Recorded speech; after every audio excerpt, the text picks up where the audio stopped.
Paul George is, man, on a tear right now, and he's also one of the most polarizing players in the NBA. The seven-time All-Star is also one of the league's most talented players. He showed that once again last night, scoring a game-high 33 points against the Suns in a battle of Western Conference elites. After the game, he mentioned how the Suns were trash-talking all game. Let's take a listen to PG. We focused on us. I don't know what that chirp is about. We focus on us. I don't care what they're doing over there. I don't care who they are, what they're doing. I'm locked in. They can do the chirping. I let them have it tonight. I just stayed in my zone, stayed in my place. I don't know. But again, I don't care what they're doing. We're focused on us over here. We're focused on getting better. Tonight was a fun matchup. And we appreciate the challenge. Here's how PG is performing against the Suns this season. 36 points per game on, get this, 63% from the field, 74 from three, and 100 from the line. Those are incredible splits. Ramona, if that doesn't get the chirping to stop, then what the heck will it take? Oh, it's never going to stop. Because the reason they're chirping at him, the reason they're trying to get under his skin is because there has been evidence that it has worked sometimes, right? So the only way to stop that is to just play through it. And Paul knows his rep in the league now. He knows what teams are trying to do to him. But by the way, any team with Chris Paul on it, that's kind of like in their DNA. Oh, yeah. Okay? Chris Paul the other day, right, in the overtime game, when, right, he was trying to high-five Donovan Mitchell. Yep. But this is what Paul George does. I mean, they're going to keep doing this to you, Paul, until you win. And the only way you can shut them up is to just keep doing what you're doing.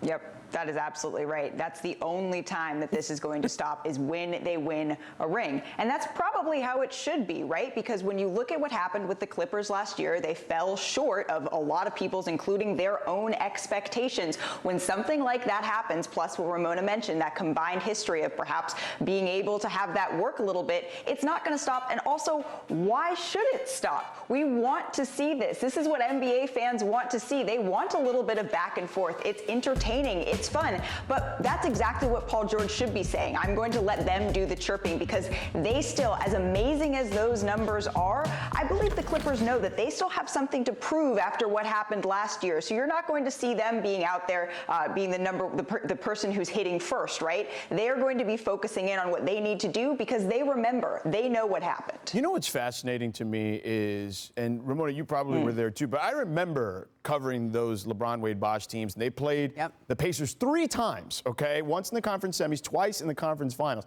And Paul George was their best player. And we looked at him and said, my God, this kid is going to be incredible. He has the tragic injury. He comes back from the injury. And look, it took him a little bit. He has built his game back up. Like, his game is still incredible, especially when you consider the type of injury he's dealt with.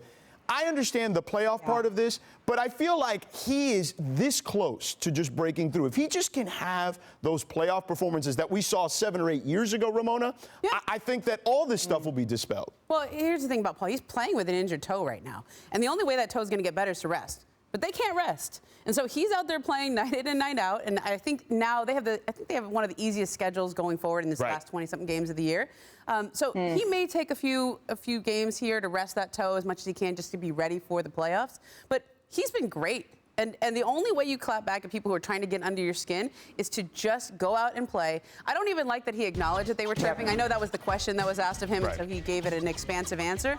But to me, Paul George, just ignore it. Don't even make it a thing. Like, the idea that we're even talking about it means it's a thing. Well, but don't you think, and I'll ask you, Malika, don't you think that stuff can fuel someone? Like, everyone's made up differently mentally. Maybe that's what he needs. Sure, maybe. I mean, it's easy to get emotional when someone is bringing their emotions at you. I believe, he answered the question that he was asked, like Ramona said, but focusing on what they need to do, as I'm in New York City, so everything's loud, but focusing on what they need to do, that's exactly what they should be doing right now, because I know we don't want to overplay what happened in the playoffs last year. A lot of first-year teams, just based on the fact that they don't have expansive history together, fall short of their ultimate goal. goal of winning the title. But Paul George came out and said a lot of that was on me. I wasn't quite right. I got to where I needed to be mentally. So if this is working for him right now, keep going, because clearly something's going right if he can continue to shoot and play the way that he has been, George. Malika, keep going. Don't worry about the sound outside your window. It's okay. It's 2021. We all know what's going on. All right, let's get to We're rolling with it. Thanks for watching ESPN on YouTube. For live streaming sports and premium content, subscribe to ESPN+.